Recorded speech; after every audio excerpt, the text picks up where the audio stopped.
Alors, nous allons aborder la pondération d'une équation redox en milieu basique cette fois-ci. Donc, reprenons les réactifs vus précédemment, donc le permanganate, le peroxyde d'hydrogène qui deviennent cette fois-ci le dioxyde de manganèse et le dioxygène. Donc, si j'écris les deux couples impliqués, donc le permanganate et le dioxyde de manganèse, le peroxyde d'hydrogène et le dioxygène, eh bien je vais de nouveau raisonner de la même façon que précédemment. Je vais calculer le nombre d'oxydations. Alors je commence par celui-ci parce qu'il est assez évident. Plus 4. Et celui-ci, le permanganate, pour ceux qui se souviennent, c'était plus 7. Alors, quand je passe de plus 7 à plus 4, je gagne 3 électrons, pardon. Donc j'ajoute 3 électrons.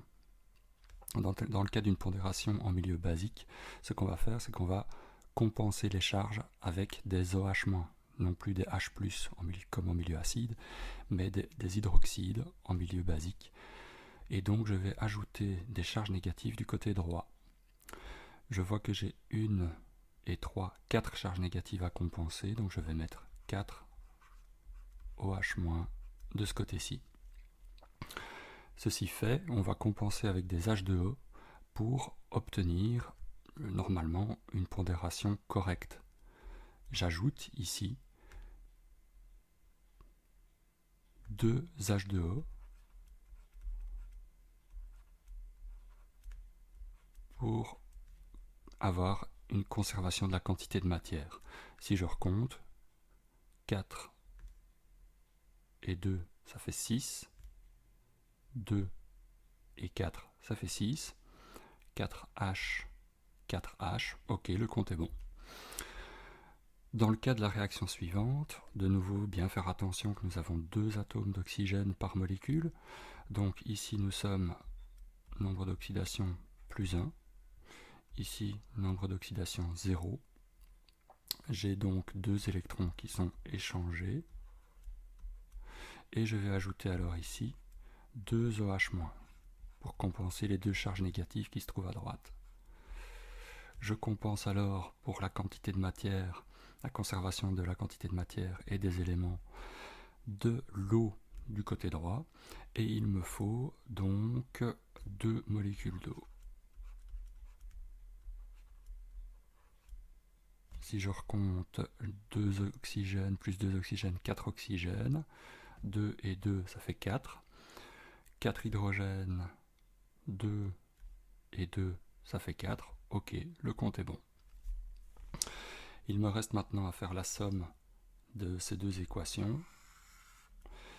Ici, je vois que dans la première équation, j'ai 3 électrons, donc je vais multiplier par 2, et dans celle du dessous, je vais multiplier par 3 pour obtenir le même nombre d'électrons à la fin.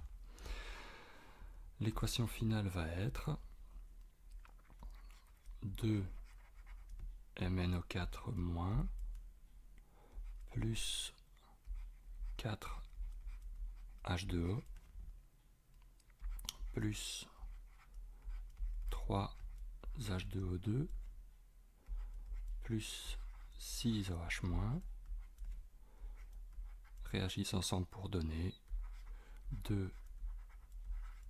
2MnO2 plus 8 OH- plus 3O2 plus 6 H2O. On va simplifier ce qu'on peut simplifier, c'est-à-dire les espèces qui apparaissent des deux côtés. Et donc je vois que H2O ici disparaît. Ici, il m'en reste 2. OH- ici disparaît. Et ici, il m'en reste 2 également. Et donc l'équation globale serait 2MnO4- plus 3H2O2 donne 2MnO2 plus 2OH- plus 3O2 plus 2H2O.